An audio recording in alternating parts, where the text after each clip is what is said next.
Magandang umaga po sa inyong lahat. Ako po si Aloha from PinoyTV.tv. At with me is Minister Chris Alexander, and we're here to discuss on many topics about immigration and so many issues surrounding that. Okay, I have so many questions for you, but good morning. How are you today? I'm extremely well. Thank you for coming to do this interview. Mabuhay to all of your listeners, and salamat that you made the trip to our office here in Ajax. It's our pleasure, and here I have readied a number of questions for you. Yeah, and just to clarify some other things, you told me that if you have an application for the old LCP program, and then you ventured into the new pathway, we know that there's a limit of 2,750, I think, for the elderly care or the high medical needs, and another half for the child care. What if some applicants didn't make it to the quota and they have an old application? Will that be still valid, or do they need to wait and for another year to reapply? Sure. No, first of all, we're not in any danger of hitting those ceilings for the new pathways. We do see growth as people discover how fast it is and how strong an opportunity it is for them. But I wouldn't worry about space. There is space. Secondly, no. If they make the second application and withdraw it, or the second application is not successful, the old application will continue to be in process. So we're committed to processing this legacy inventory. We've reduced it, as I say, from 60,000 to 43,000 in just 1 year, and we're processing 30,000 more caregivers. That's our goal. Principal applicants and dependent spouses and children in 2015. So that inventory will be gone by 2017. So if you're in that inventory, you will get a final answer this year or next year.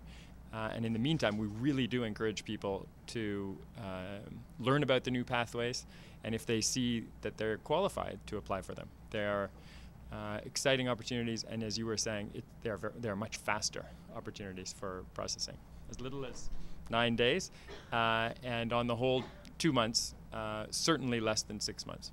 We have actually documented 3 people who have applied for the new pathway, and they got their PR in, one of them got their PR in 9 days. And that's very good. So what else can you say about that? I mean, I want you to comment about that. Sure. Well, it's a fantastic new opportunity. And let's keep in mind, it represents an evolution in our whole immigration system. We are moving towards programs that give all newcomers to Canada better career prospects. We have a startup visa for entrepreneurs. We have skilled trades program, much larger this year, because we know those are areas of growth for Canada where people are going to do well and find careers that will last a lifetime. Similarly with these new streams, high medical needs, seniors, high medical needs, people in long-term care facilities or in their own homes are a growing component of Canada's population. And so of course there's demand inside Canada and from outside to serve that population. Seniors is the fastest growing component of the Canadian population. And so these new pathways are serving their needs, just as the caregiver program serving families with children will continue to be there, with more and more families like my own having both parents working. There is a demand in all parts of Canada. But the new pathways are better than the old program for 3 reasons. First, better long-term career prospects. If you get into high medical needs, caregiving with qualification as a registered nurse or some other qualification that you've obtained in the Philippines or in Canada or both, then you have a lifetime of work in front of you, almost certainly. Secondly, with these fast processing times, the separation from family for the caregiver is much less. We know in the old program people were separated for up to a decade. That was completely unfair.